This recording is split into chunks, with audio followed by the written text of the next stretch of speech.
Kaya pag ganyan ang tamang pag-slice ng karpa. Yun, oh, kita mo, pinuri mo pa ako. Guys, gayahin nyo yung pag-slice ni Daddy Mitch ng ng karpa. Yan, kaso para sa akin, sobrang kapal. Makapal ang pagkagayat. Okay, titimbangan naman. Yan, dito sa...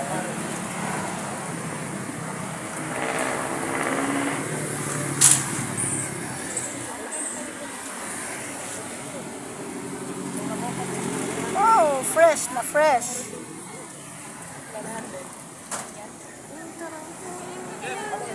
Oh, papaluan na.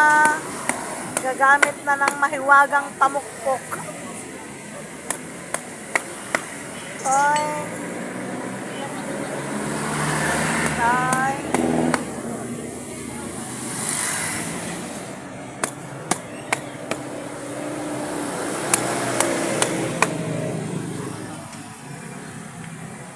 Bilisan mo din, dami na naghihintay sa'yo.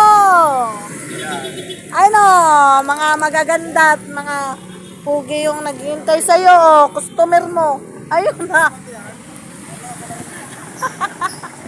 Anong nangyari dyan sa pamalo mo? Ay naku, kawawa naman. Hayaan mo din, bibili tayo ng ginto niyan. Para hindi na masira.